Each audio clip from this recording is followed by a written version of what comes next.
पछरे थिला। आपण गंध व्यक्ति भाव इतिहास विभाग में अध्यापक होई सरकारी चाकरी रे जोग देइथिले। बहुमुखी प्रतिभार धनी आपण यथा शिक्षाविद, लेखक, कवि, समाजसेवी, सुवक्ता एवं सर्वोपरि कोई समाजसेवा समिति फुलबाड़ी सभापति भाव कार्यभार तुले।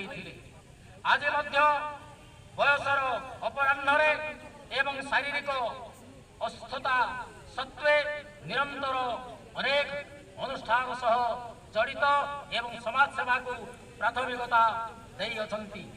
हे महाभाग, आपणक जीवन व्यापी समाजसेवा एवं कोई समाज सह संश्लिष्ट को पाथाय करी कोई समाज सेवा समिति फुलबाड़ी एही मानपत्र